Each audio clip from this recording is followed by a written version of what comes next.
Ya baik, kelas 9, apa kabar? Hari ini kita bertemu dalam pembahasan soal-soal untuk bahasa Indonesia yang berkenaan dengan materi teks laporan percobaan dan teks pidato persuasif. Pembahasan soal-soal kali ini dilakukan dalam rangka persiapan menuju pekan penilaian tengah semester khususnya untuk kelas 9 yang akan dilaksanakan pada bulan September. Kita akan mulai saja. Ini adalah soal dari penilaian harian 1.1, sudah pernah kalian kerjakan juga. Mari kita bahas. Untuk nomor 1, waktu itu mungkin beberapa siswa tampak bingung mungkin ya ketika memilih jawaban karena semuanya tampak benar, seolah tampak benar. Nah, bagaimana cara menjawabnya? Kalimat nomor 1 berbunyi, kelelawar tampangnya mirip tikus. Saat terbang bersama, kelelawar seperti tikus terbang. Beberapa kelelawar makan darah, buah, ikan, dan kaktus. Nah, dari teks tersebut, dari wacana tersebut, kalian harus mencari informasi pokok. Informasi pokok itu apa? Seperti yang kita ketahui kan, informasi pokok adalah informasi inti yang muatan maknanya mencakup keseluruhan dari teks tersebut. Nah, teks yang tadi dibacakan membahas apa sih di dalamnya? Tentunya kita pahami bersama yang dibahas tentang kelelawar. Kelelawar yang bagaimana, kelelawar yang seperti apa, dan seterusnya. Nah, ini pemikiran-pemikiran seperti ini akan membantu kita semua untuk menentukan inti dari teks tersebut. Nah, setelah kita menemukan satu kata kunci ini, kita akan lihat kata kunci ini biasanya akan muncul di opsi jawaban.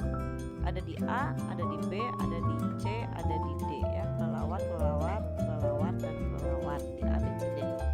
Ini yang A typo ya, tapi abaikan saja, maksudnya kelelawar itu. Nah,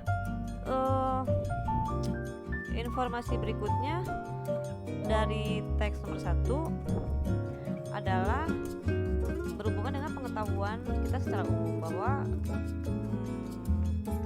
kelelawar ini memang mirip tikus. Kalau kita perhatikan, hanya dia bersayap, seperti itu ya pengetahuan kita secara umum. Dan kelelawar itu memang terbang, tentunya kita juga pahami itu. Dan kalau mereka terbang, maka dia seperti tikus terbang. Begitu. Nah, ini sebetulnya kata-kata kunci. Kata-kata kunci yang akan dimunculkan kembali dalam pilihan jawaban. Di manakah kata-kata ini muncul? Kata-kata kunci ini muncul apakah dalam pilihan A, B, C, atau D? Ternyata mereka kata-kata kunci ini muncul di pilihan A. Maka A menjadi jawaban dari nomor 1, informasi pokok. Seperti itu. Bila ada di antara kalian yang berpikir bahwa ternyata kata kunci itu yang dimunculkan dalam teks soal akan dimunculkan kembali dalam opsi jawaban. Bagaimana dengan B? Karena tentang kelelawar yang makan darah ini juga kan ada di teks soal. Nih, kelelawar makan darah. Yang C juga kelelawar makan kaktus. Ini juga ada. Bagaimana dengan ini? Kenapa bukan B atau C yang merupakan jawaban? Kenapa A? Nah, kita lihat bahwa kata-kata kunci ini muatan maknanya secara umum membicarakan tentang bagaimana kelelawar ini adalah hewan yang mirip tikus dan bila terbang maka dia seperti tikus terbang. Inilah inti yang dibicarakan. Bukan membicarakan kelelawar yang makan darah, bukan membicarakan kelelawar yang makan buah atau ikan atau kaktus, tapi kelelawar yang tampangnya mirip tikus dan bila terbang dia seperti tikus terbang. Nah, inilah inti yang dibicarakan. Dan kemunculan kata-kata kunci ini lebih dominan dibanding dengan bagaimana kelelawar memiliki kebiasaan makan, bukan kebiasaan makan ya, ada beberapa kelelawar yang makan darah, ada beberapa kelelawar yang makan buah, ada beberapa kelelawar yang makan ikan dan ada beberapa kelelawar juga yang makan kaktus. Tapi secara umum, nah ini yang tadi saya bilang informasi pokok atau secara umum, kelelawar itu ya yang tadi saya bilang ini kelelawar mirip tikus bila terbang seperti tikus terbang. Nah seperti itu mengapa nomor 1 jawabannya adalah A. Kita beralih ke nomor-nomor berikutnya. Nomor 2 apa sih jawabannya? Kalau dilihat sekilas ada cutter. Cutter itu alat pemotong ya, ada tanaman pacar air, ada air mineral dan seterusnya. Ini adalah kalimat di atas merupakan bagian struktur yang mana? Ini tentunya adalah yang B. Seperti itu ya, ini mudah. Untuk nomor 3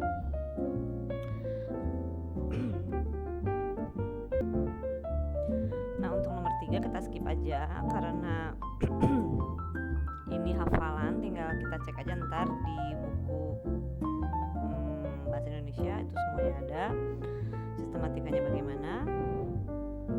4 juga itu hafalan, itu mudah saja. Nomor 5 juga demikian. Nah saya tertarik untuk membahas nomor 6. Perhatikan teks laporan percobaan berikut. Ada 5 kalimat, 1, 2, 3-nya ini tidak di enter ya, tapi ini nomor 3, kemudian nomor 4 dan nomor 5. Jadi ada 5 pernyataan. Kalian harus mencari pernyataan yang tidak termasuk bagian uraian dari teks laporan. Nah, untuk menjawab soal ini kita harus ingat bahwa teks laporan percobaan itu isinya harus ilmiah, harus berdasarkan fakta, tidak boleh mengada-ngada, dan jangan berupa pendapat pribadi ya atau opini. Nah, tentunya udah berpijak dari hal itu, maka kita harus lihat untuk pernyataan nomor 1, Venus adalah planet sistem tata surya kita. Secara ilmu pengetahuan ini bisa dipertanggungjawabkan sebagai fakta dan sudah dibuktikan. Memang demikian. Bisa kalian cek nanti kalau ada yang butuh mencari tahu tentang hal itu. Banyak sekali sumber-sumber ilmu pengetahuan yang bisa dijadikan rujukan bahwa memang Venus adalah planet dalam sistem tata surya kita ya. Nah kemudian saya tertarik juga untuk membahas yang nomor 2. Katanya Venus ini sama besarnya dengan bumi. Pada saat soal ini di publish pada penilaian harian 1.1, seorang siswa memang sempat mempertanyakan hal ini kepada saya dan saya berjanji untuk membahasnya dan kali ini akan saya bahas ya. Nah, nomor 2, Venus sama besar dengan bumi. Betulkah demikian? Kalau kalian cek di rujukan, Venus itu tidak sama besar dengan bumi, ukurannya berbeda. Sekian ribu kilometer untuk Venus dan sekian ribu kilometer untuk bumi. Intinya ukurannya tidak sama. Venus tidak sama besar.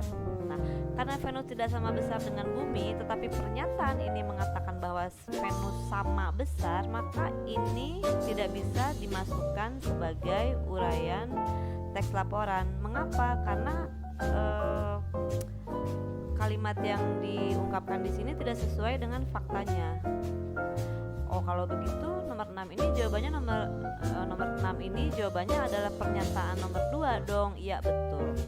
Nomor 6 ini, soal nomor 6 jawabannya adalah yang B. Seperti itu. Ya, untuk meyakinkan kita bisa juga cek sih apakah Venus itu adalah planet, dan apakah warna oranye kekuningan dengan beberapa kehitaman itu adalah warna dari Venus. Nah itu bisa kalian cek. Demikian ya. Nah nomor 6 sudah, kita lanjut ke nomor-nomor berikutnya.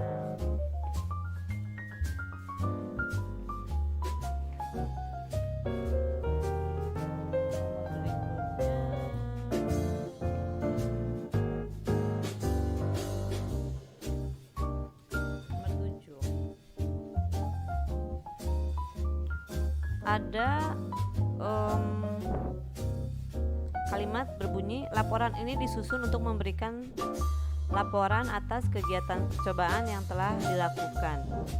Kegiatan yang kami lakukan adalah menguji kandungan gizi pada beberapa jenis makanan tradisional.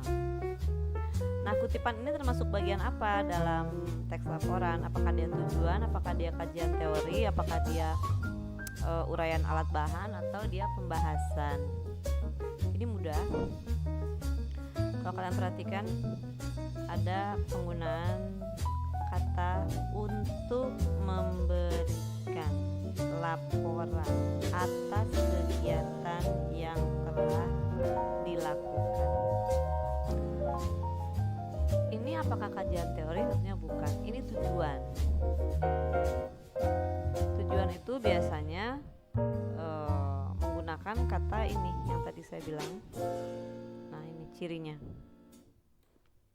Maka kutipan ini adalah bagian dari tujuan dalam sebuah teks laporan percobaan. Demikian untuk nomor 7 tadi. Kita cari lagi nomor-nomor lainnya. Nah, mungkin nomor 9 ya.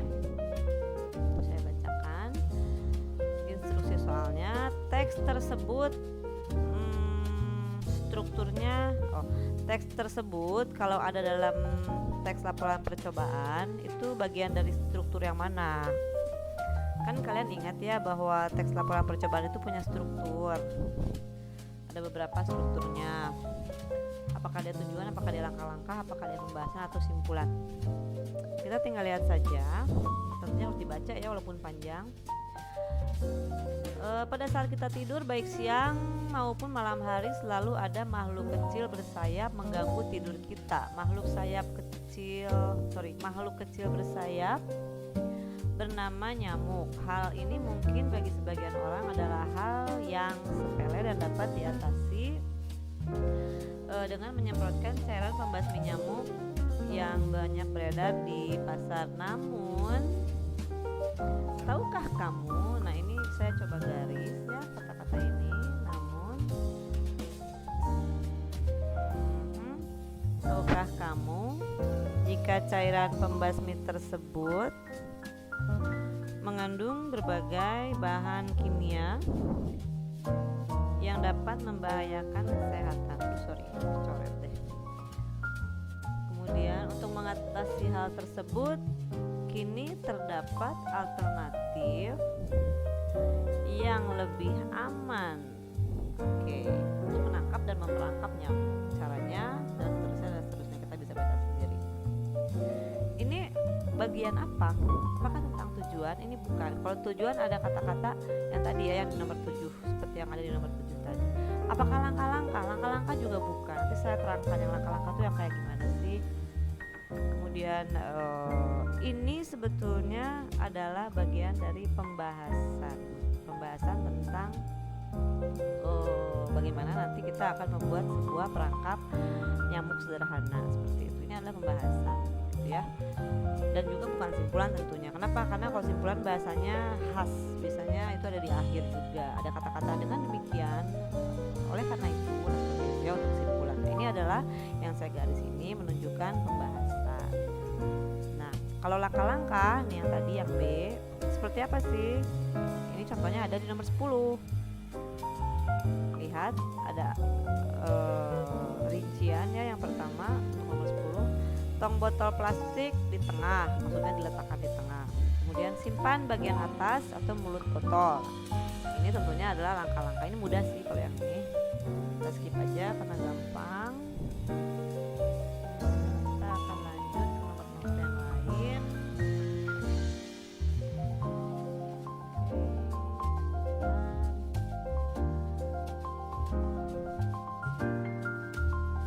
Ini sama ya, yang nomor-nomor ini sama tentang langkah-langkah, tentang simpulan, tentang pembahasan. Mudah saja. Kita skip aja. Nomor 18, kita harus mencari simpulan isi grafik. Ingat, kalau kamu mencari simpulan atau menentukan simpulan harus mencakup keseluruhan data yang ada. Ini adalah grafik pelanggaran hak cipta di Indonesia dalam persentase.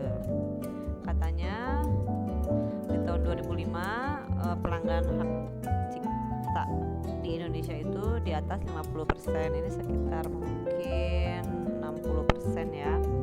2006 sekitar katakan ini mungkin 80%. 2007 ini 95%, dan 2008 kira-kira ya di sini lah ya, mungkin 87% atau sekian, sekitar itulah.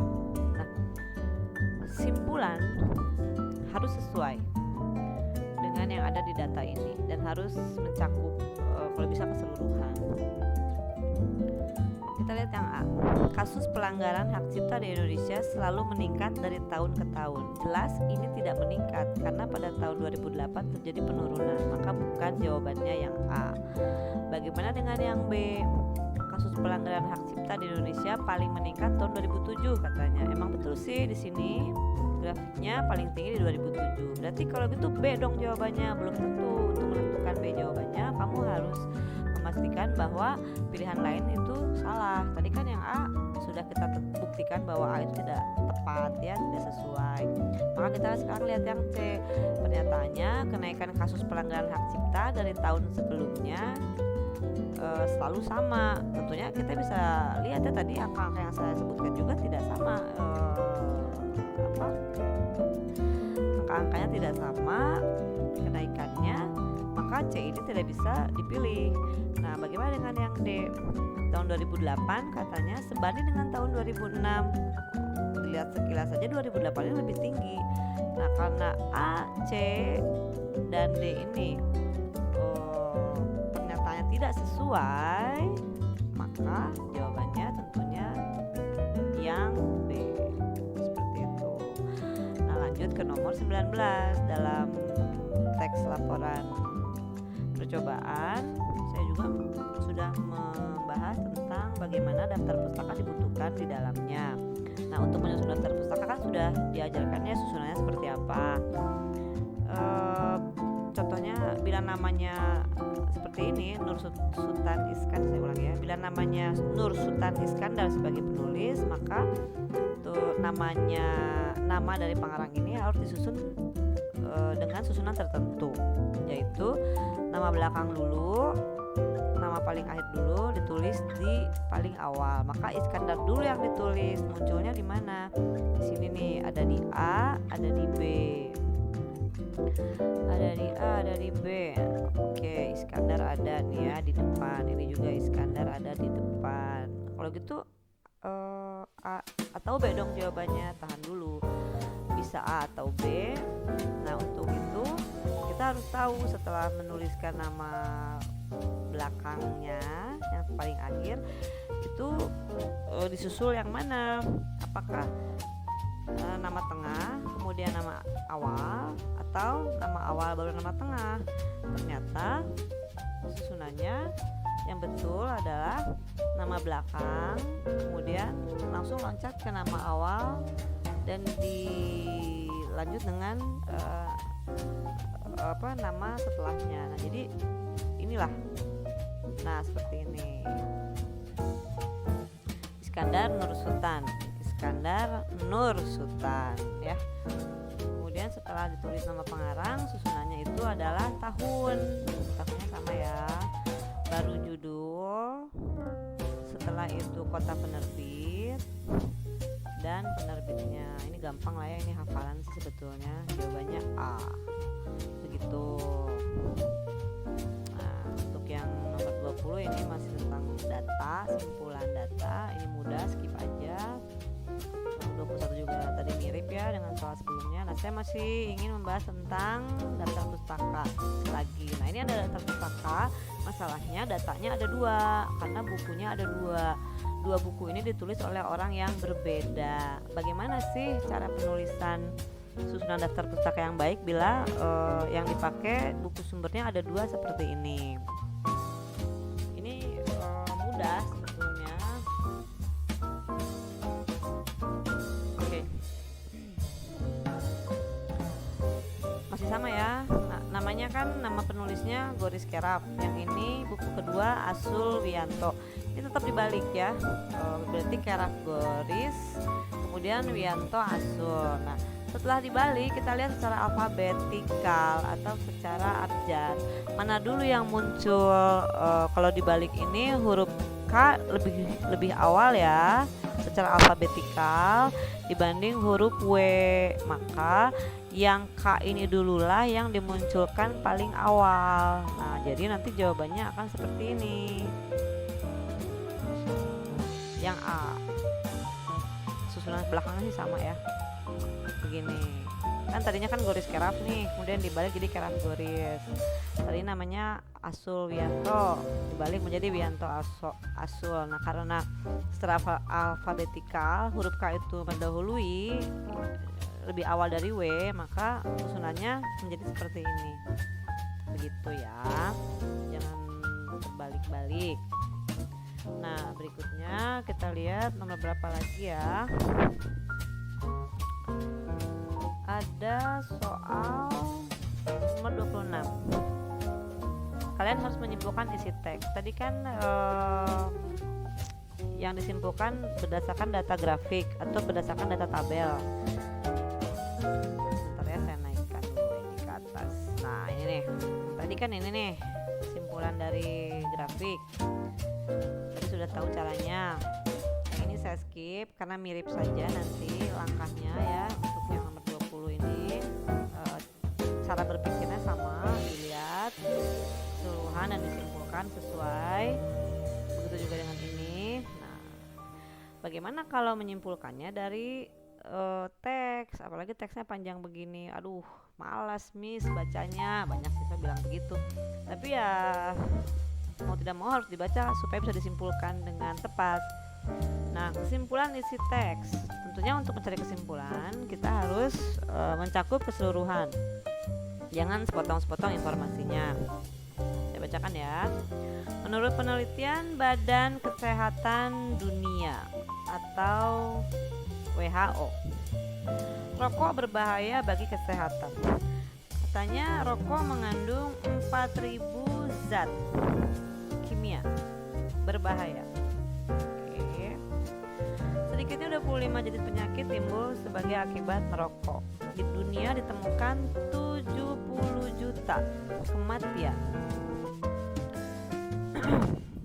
dalam waktu 50 tahun terakhir disebabkan kebiasaan merokok. Oke. Satu di antaranya adalah kanker. Sebuah survei pernah menyebutkan bahwa kanker paru-paru menjadi penyebab kematian di Australia tahun 93. Meskipun banyak anggota masyarakat yang meninggal karena penyakit akibat merokok, hal itu ternyata tidak cukup kuat menjadi shock terapi untuk pecandu. Sebaliknya, jumlah perokok aktif kian bertambah, termasuk di Indonesia. Apalagi sekarang pelajar disinyalir banyak juga yang mulai merokok ya, itu tidak baik ya. Oke. Nah, kalau tadi kalian perhatikan saya banyak menggaris di wacana ini. Nah, dari apa yang saya garis ini biasanya akan muncul lagi sebagai kesimpulan. Dari apa yang saya garis akan muncul lagi sebagai kesimpulan. Kalau kita perhatikan sekilas, ini akan muncul di mana? Ini muncul di D. D menjadi jawaban. Katanya kalau D, rokok mengandung zat kimia. Nih, rokok mengandung zat kimia.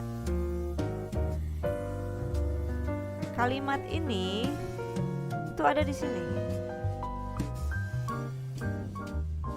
Ya, zat kimia berbahaya. Itu ada di wacana yang tadi. Terus katanya menyebabkan kematian. Menyebabkan kematian. Mana ya tadi saya membaca menyebabkan kematian?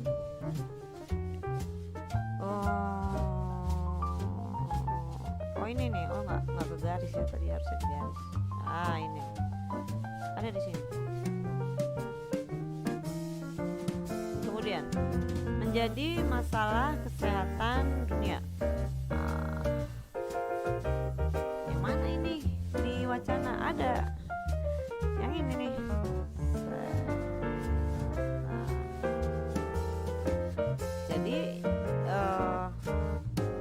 Kenapa jawabannya D? Karena dia mengambil kesimpulan dari banyak kalimat dalam wacana ini, tidak sepotong-sepotong. Kalau bisa bandingkan kalau yang A. Yang A ini hanya satu bagian aja. Cek aja ya ke atas ke teksnya. Begitu juga yang B, begitu juga yang C.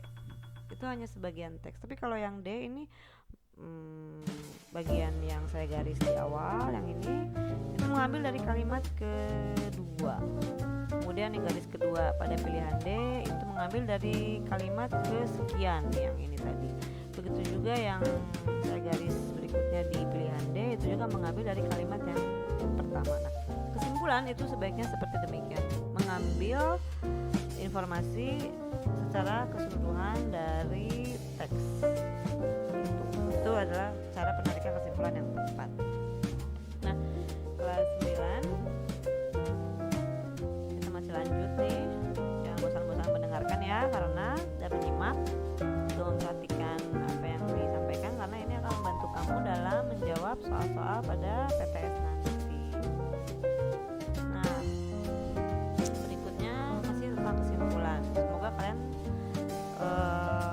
masih mau membaca ya, karena emang ini panjang. Bahasa Indonesia selalu menyajikan wacana-wacana teks-teks yang panjang. Itu wajar saja ya.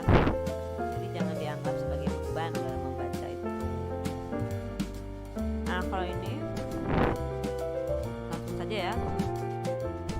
Buah si rusak menawarkan berbagai kandungan positif bagi kesehatan manusia. Telah diketahui bahwa buah si rusak mengandung vitamin C, saya garis, kandungan serat, dan nutrisi penting.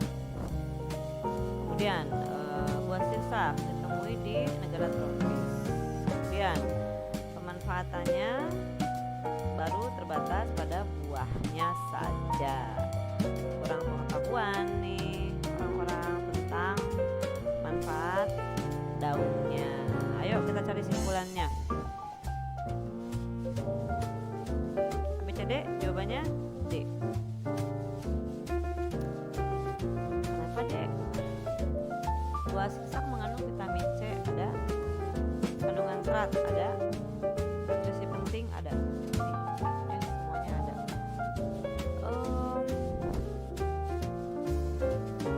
Tapi tadi di nomor sebelumnya kan katanya harus mencakup semuanya. Kalau bisa dari kalimat-kalimat ini masuk ke dalam sebuah opsi jawaban, itu benar. Tapi untuk yang kasus khusus ya, maksudnya dalam artian beberapa soal kadang-kadang menyajikan pilihannya seperti ini. Maka kalian bisa lihat bahwa ABC ini kenapa tidak diambil sebagai kesimpulan? Karena muatan pemaknaan kalimatnya itu lebih sempit dibanding opsi yang dijadikan jawaban, seperti itu ya. Jadi kalau kamu lihat, kalau yang A hanya membicarakan katanya buah sirsak baik dikonsumsi karena khasiatnya, tapi nggak disebutkan khasiatnya itu apa gitu ya, dan karena apa, seperti itu. Kalau di sini kan ada nih, buah sirsak mengandung vitamin C, kandungan serat, nutrisi penting yang pastinya kalau dikonsumsi akan menghasilkan khasiat-khasiat tertentu untuk tubuh. Seperti itu maksudnya. Jadi logika kita harus jalan ke sana. Nah, untuk yang B, kenapa B juga bukan jawabannya? Karena ini juga informasi yang diberikan sebagai simpulan ini terbatas, seperti itu ya. Tidak menimbulkan pemikiran-pemikiran lebih lanjut yang bisa menghasilkan sebuah simpulan. Begitu juga yang C, begitu ya. Nah, berikutnya untuk nomor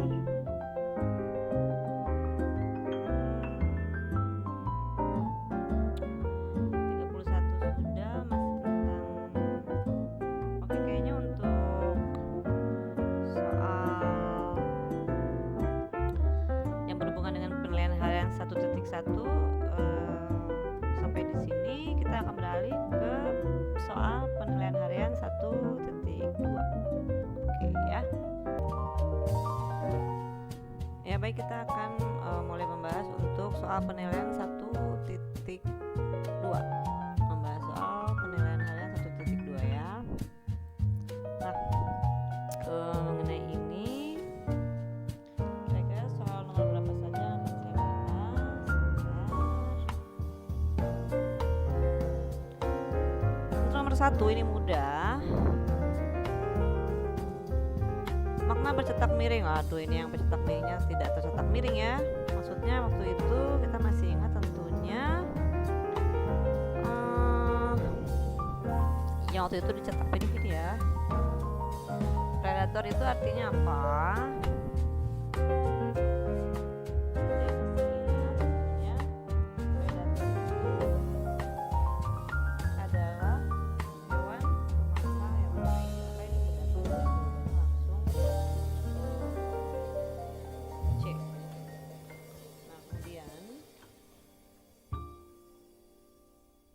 Untuk soal berikutnya nomor 2, kata penghubung sebab akibat.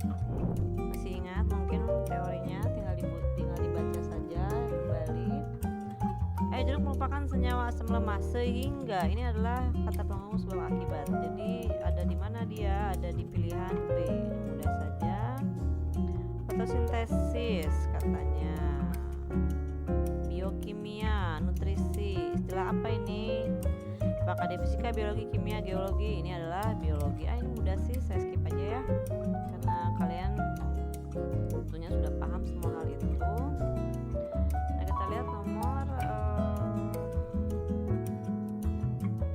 5. Ada uraian masalah 1, 2, 3. Yang pertama, uraian masalahnya tentang pasokan listrik yang semakin terbatas. Yang kedua, sumber pembangkit tidak bertambah. Yang ketiga, kekurangan dana.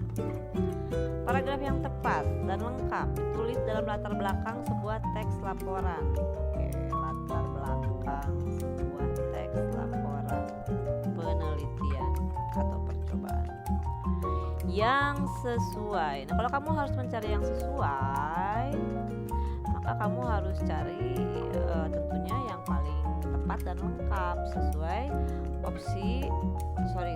data yang ada di teks ya, yaitu yang ada dalam uraian masalah ini ada 3 nih. Nah, jawabannya nomor 5 itu adalah B.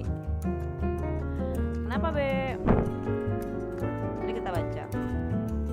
Pasokan listrik semakin berkurang, sumber pembangkit energi listrik tidak bertambah. PLN kekurangan dana. Ini semua ada dalam uraian masalah. Kekurangan dana ada di yang B, kekurangan dana. Kemudian pembangkitnya tidak bertambah, sumber pembangkit menurut saya tidak bertambah. Ini juga ada di B, sama banget. Nah, ini saya garis. Terus pasokan listriknya menjadi terbatas. Sama lagi nih, pasokan listrik terbatas. Intinya pilihan B ini sangat sesuai dengan uraian masalah. Mengapa salah? Untuk membuktikan bahwa B itu menjadi pilihan yang paling tepat, kita buktikan bahwa pilihan lain itu salah ya. A salah kenapa? Karena dia hanya membicarakan, menurut saya berdasarkan uraian masalah ya, yang 3 ini, di A hanya membicarakan pasokan listriknya saja, tapi tentang uraian masalah yang ada di nomor 2 dan yang ada di nomor 3 tidak terbahaskan di nomor A ini, di bagian A. Jadi A jangan dipilih. Nah, untuk bagian C, pasokan listrik yang terbatas membuat PLN limbung. Nah, ini kenapa nggak bisa dijadikan pilihan jawaban? Karena apa yang saya garis barusan, kata PLN limbung ini tidak ada dalam uraian masalah. Jadi kalian jangan pilih seperti ini, karena tidak sesuai jadinya. Kita kan harus cari yang sesuai. Nah, kalau kita pilih yang C ini ada kalimat yang tadi saya garis, ini tidak ada. Jadi tidak sesuai. Jadi jangan dipilih. Kemudian lebih parahnya lagi ditambah dengan keterangan mencari sumber pembangkit baru. Apakah ada ini kalimat ini dalam soal? Tidak ada, maka jangan dipilih sebagai jawaban. Begitu juga yang D ya, kalian bisa cek sendirilah. Nomor 5 itu seperti itu. Kemudian saya mencoba membantu kalian menjawab untuk soal-soal seperti nomor 6 dan 7 ini. Ada shortcutnya sebetulnya ya, shortcut dalam menjawab soal-soal seperti ini. Saat ujian nasional masih dilakukan, soal-soal seperti nomor 6 dan 7 ini sering muncul. Lalu kadang siswa suka bingung karena semua pilihan seolah tampak benar. Tapi shortcutnya saya kasih tahu aja ya, bahwa kalau kamu harus mencari kalimat tanya untuk mengawali latar belakang penulisan teks laporan penelitian, kalimat tanya untuk mengawali ini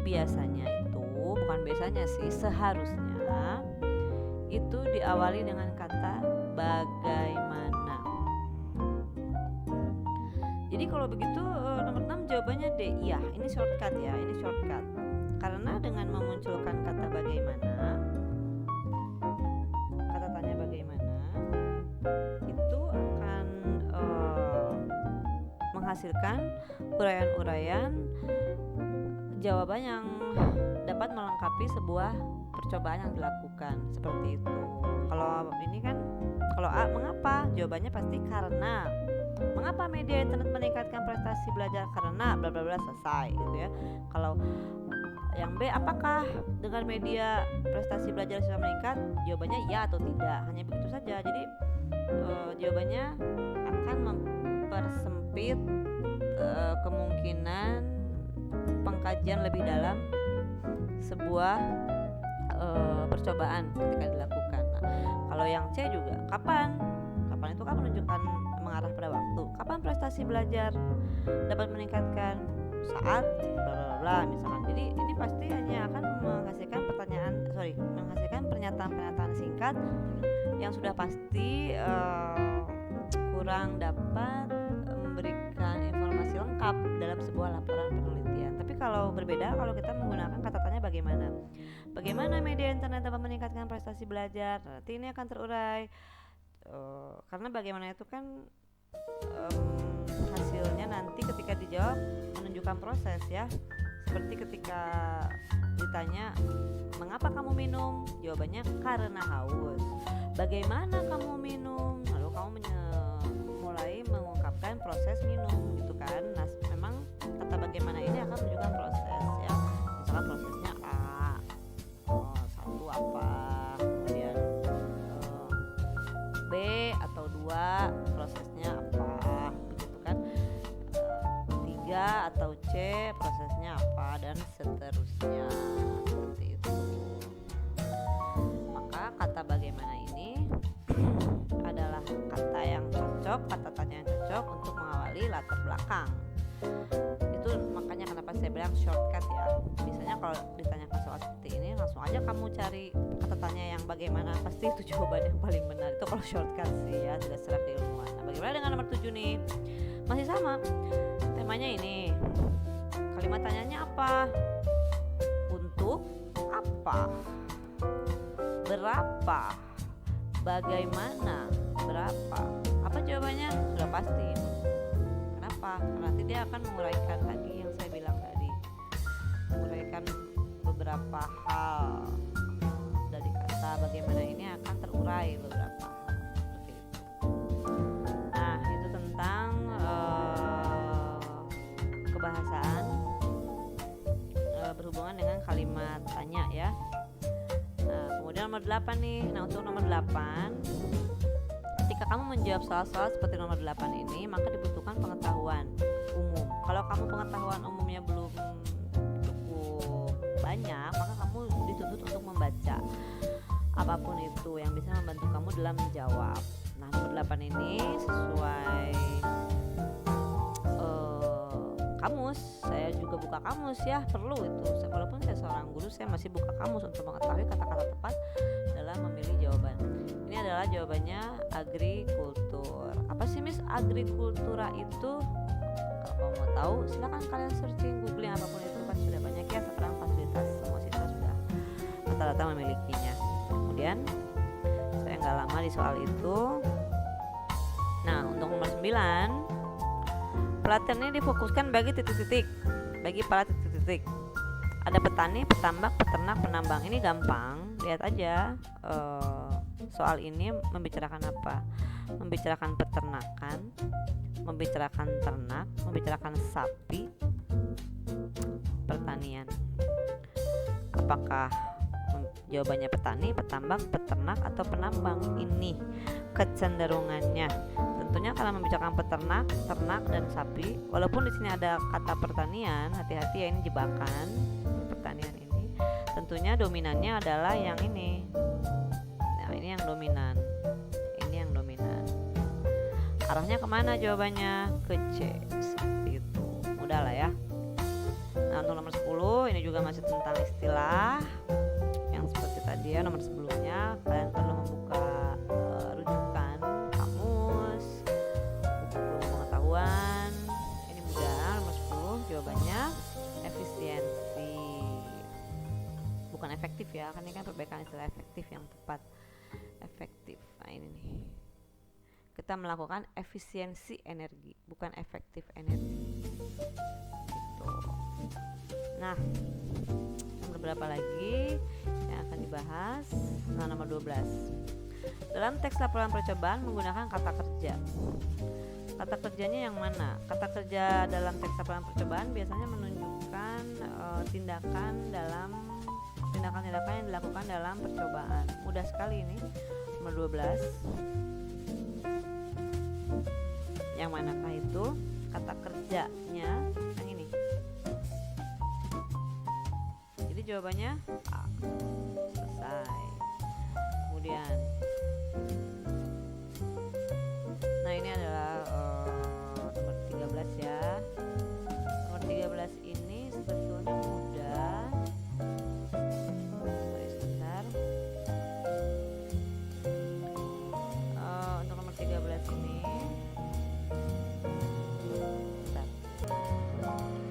nah untuk 13 tentunya kamu harus membaca dengan cermat supaya bisa menentukan jawabannya dengan tepat.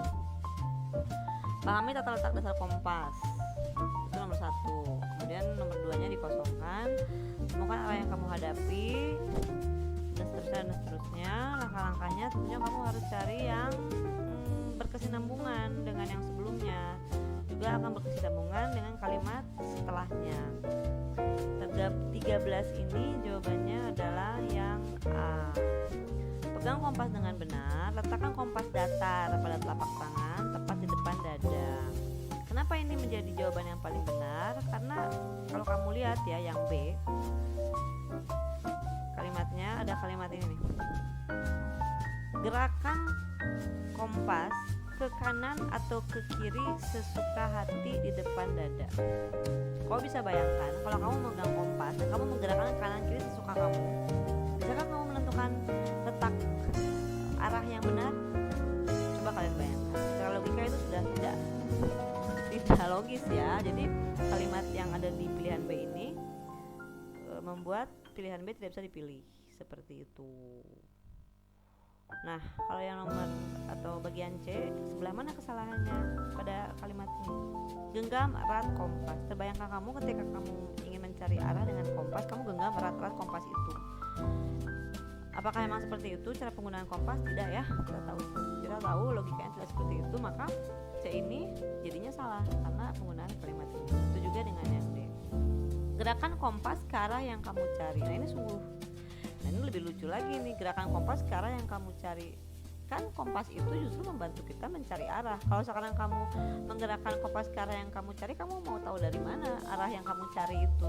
Kan harus berdasarkan kompas itu sendiri. Nah, kalimat ini sudah tidak logis, maka B, C, D tidak bisa dipilih. Yang paling logis itu adalah yang A, begitu ya. Nah, kemudian 14 skip ini mudah. Penggunaan diagram tabel bertujuan ini juga mudah. hafalan kita skip. 17 tadi juga mirip.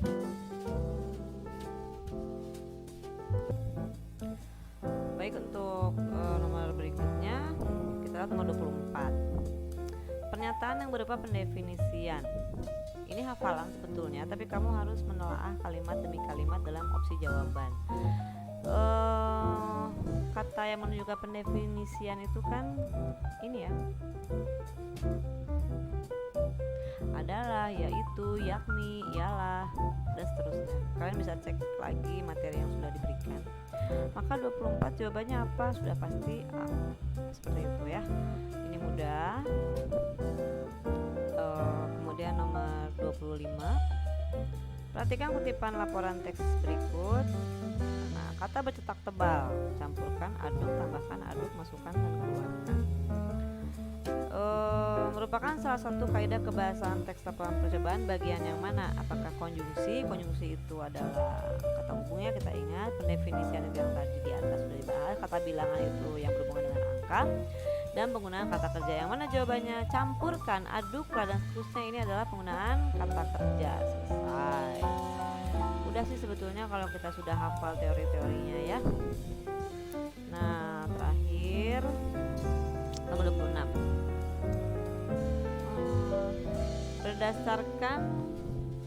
Berdasarkan konjungsinya, kalimat dalam paragraf ini itu menggunakan konjungsi apa? Mari kita cari konjungsi apa di dalam teks nomor 26 ini. Ada ini, karena, berarti ini acuannya kepada sebab akibat. B. Selesai. Seperti itu ya. Nah, kemudian habis deh untuk soal penilaian harian 1.2. Kita akan beralih ke soal terakhir ya, yaitu pembahasan penilaian harian 2.1. Siswa kita akan beralih ke soal penilaian harian 2.1 ya pembahasannya. Ini juga sudah pernah diuji cobakan kepada siswa semua. Kita lihat soal nomor 1. Mudah sih karena kita waktu itu membahas tentang pidato ya, maka kegiatan berbicara depan umum, depan orang banyak, menyampaikan informasi, gagasan, pikiran, ini pasti adalah pidato. Selesai. Kemudian untuk nomor 2. Berikut ini adalah hal pendukung pidato, kecuali waktu itu intonasi ada ya dalam berpidato, artikulasi dan volume juga ada dalam unsur pendukung dalam pidato. Karena ini artikulasi dan volume ini masuk dalam intonasi.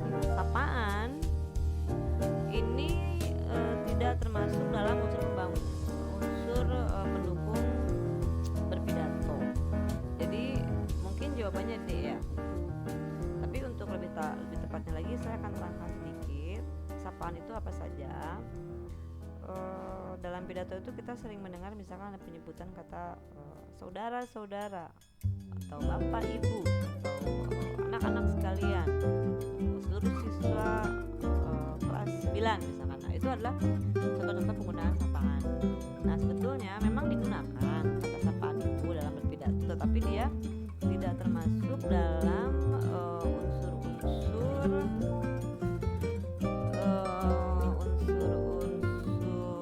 pendukung inti yang bisa mempengaruhi pendengar dalam ketertarikannya mendengar sebuah pidato yang pernah saya bahas. Jadi unsur-unsur yang intinya itu kan sebetulnya ada di A, di B, dan di C. Maka karena ini ada kecuali, pilihannya itu pilihan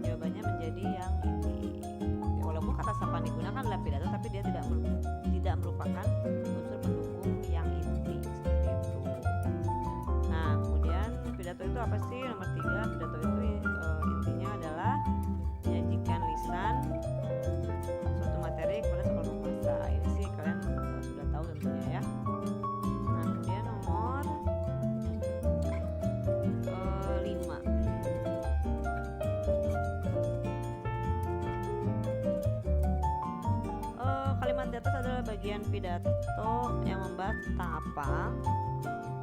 Saya bacakan. Saat ini bangsa kita menghadapi persoalan yang sangat serius, yaitu menurunnya moral di kalangan remaja. Banyak remaja sudah terpengaruh oleh sikap hedonis, kehidupan yang mengabaikan nilai dan norma yang berlaku di negara yang kita cintai ini. Ini ngomong masalah remaja ya. Berarti ada di sini, di B dan di C. Mengapa A diabaikan? Mengapa D diabaikan? Karena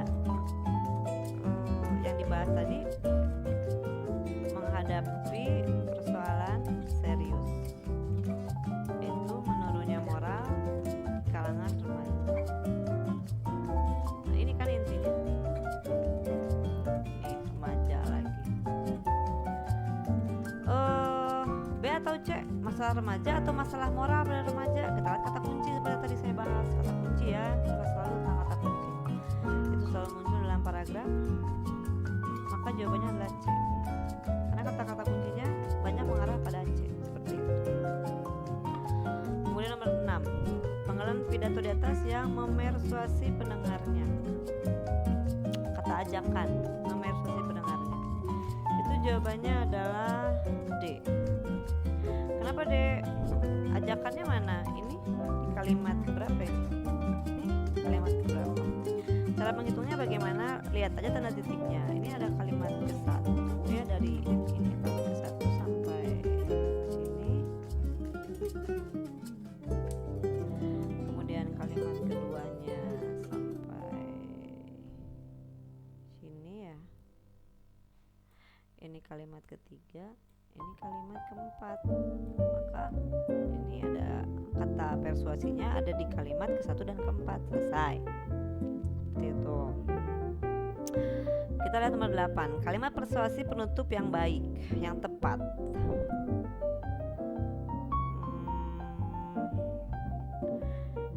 Jawabannya adalah yang A.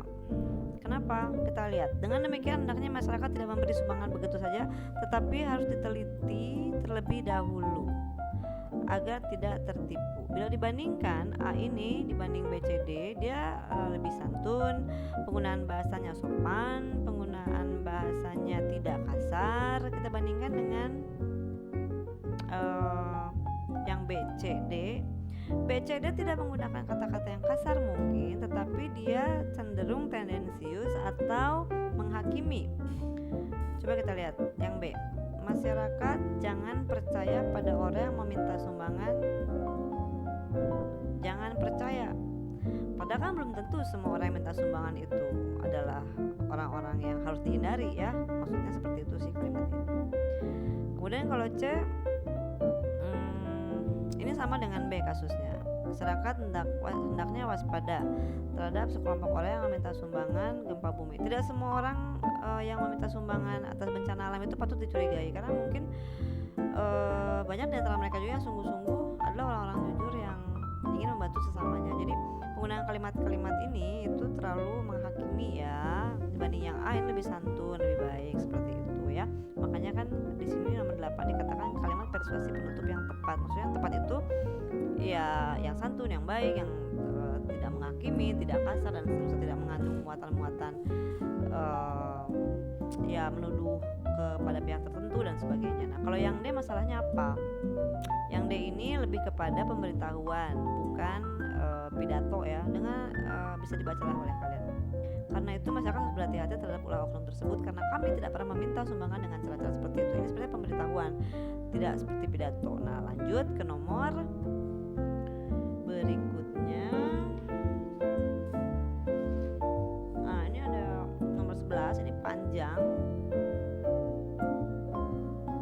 Ya, ini mungkin kalian masih ingat ya, karena belum lama ini diulangan kan, dilakukan PH-nya, uji PH-nya. Bagaimana ada sebuah pidato. Saya ingin kalian lihat nomor 13. Berdasarkan pidato pada soal nomor 11, yaitu yang ini yang panjang ini wajib dibaca supaya kau bisa menjawab soal-soal berikutnya. Berdasarkan penyampaian pidato yang panjang tadi itu di nomor 11, yang menjadi oratornya siapa? Assalamualaikum warahmatullahi wabarakatuh. Saya bacakan. Yang terhormat Kepala Sekolah, Kepala SMP Negeri 6, yang saya hormati Bapak Ibu guru beserta karyawan. Oke, saya garis aja deh. Ini Kepala SMP, kemudian Bapak Ibu guru ini yang saya hormati, karyawan. Nah, kuncinya tuh kan di sini. Ini mudah sih sebenarnya. Serta teman-teman. Artinya dia ini kelas berapa? Artinya dia ini statusnya apa? Ini pasti statusnya siswa. Maka karena dia yang berbicara itu kan orator nih. Maka oratornya siapa? Oratornya ini. Nah, seperti itu. Nomor 12, kelewat. Berdasarkan penyampaian pidato nomor 11 yang panjang tadi itu, secara lengkap yang menjadi audiens atau pendengarnya itu siapa? Tadi kan dibacakan ya, kepala sekolah. Yang terhormat kepala sekolah, berarti audiensnya ada kepala sekolah di situ. Bapak Ibu guru, audiensnya ada Bapak Ibu guru. Kemudian karyawan, kemudian ada juga teman-teman kelas 7 sampai 9. Nah, beberapa siswa kemarin saya cek itu ada yang menjawab nomor 12 ini, ada yang menjawab C. Karena tidak teliti mungkin ya. Hati-hati, C itu siswa-siswanya itu kelas 8 sama 9 aja. Padahal kalau menurut wacana teman-teman dari kelas 7 sampai kelas 9. Nah, ini kan dibutuhkan ketelitian ya membaca ya. Nanti jawabannya perhatikan yang D kalau kamu teliti ya. Makanya kalau diberikan atau mendapatkan materi teks yang panjang, mau tidak mau ya kita harus teliti membaca supaya tidak salah menjawab gitu. Kemudian nomor 15, kalimat persuasif yang disampaikan pembicara dalam pidato yang panjang tadi itu yang mana ya? Ada lagi yang terjebak karena terburu-buru menjawab. Banyak siswa maksud saya memilih jawabannya itu B, kalimat persuasif. Ada juga yang memilih C. Yang manakah jawabannya? Kalimat persuasif itu kan ajakan. Di mana ada ajakan, di B atau di C? Ini ajakan. Berarti jawabannya C. Selesai. Seperti itu aja sih sebetulnya, mudah ya. Jadi dibaca hati-hati, jangan sampai kalian salah memilih karena terlalu cepat membaca. Pidato persuasif memiliki tujuan utama. 17. Apa tujuannya? Yaitu ini. B. Sorry. Jawabannya B ya, ini ya maksudnya. Mengajak audiens setuju sependapat dengan hal yang disampaikan dalam pidato. Ini sudah dibahas juga dalam materinya. Selain memang pidato itu menyampaikan informasi, selain pidato juga mempengaruhi, selain pidato juga pidato persuasif ya, menyampaikan informasi, tapi inti dibalik semua tujuannya itu adalah ini, audiens itu setuju kan. Selain ini mempengaruhi itu usahanya, membujuk itu usahanya, tetapi sampai setuju itu tujuan utamanya. Begitu maksudnya soal itu. Nah, lalu soal berikutnya,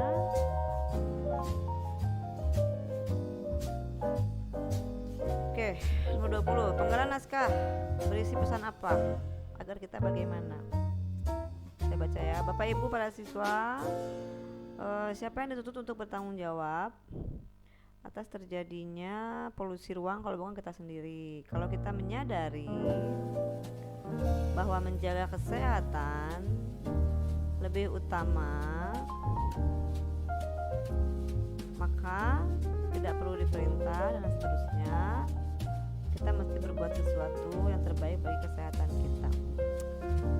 Pesannya apa? Apakah tentang bagaimana kita harus menjaga diri dari polusi ruang, atau selalu menjaga kebersihan ruang, atau menyadari kesehatan lebih utama, atau menjaga kesehatan tanpa menunggu perintah? Jawabannya C. Kenapa? Karena C ini mendasari A, B, dan D, seperti itu. pesan yang disampaikan di C itu mencakup A, B, dan D, gitu ya. Kemudian tersisa beberapa nomor terakhir.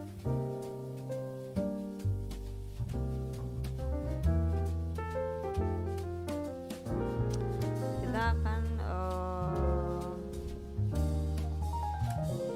lihat nomor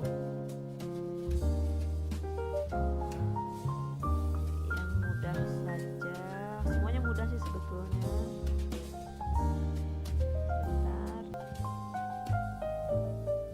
Selanjutnya nomor 22 ya.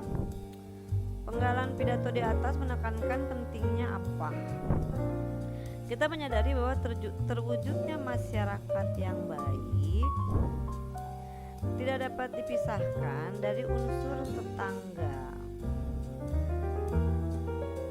Oke, apa nih jawabannya? Tetangga, tentang bertetangga atau tentang bermasyarakat? Karena ini ada di A, hidup bermasyarakat, dan B tentang tetangga, C tentang tetangga, D tentang tetangga. Pada dasarnya B, C, dan D ini kan tentang hidup bermasyarakat sesungguhnya. Maka ini mirip seperti soal yang tadi nomor 22 itu. Jawabannya adalah A, karena A itu mencakup B, C, dan D. Ya, pilihan ya, pemaknaan B, C, dan D. Pilihan A ini seperti itu. Terakhir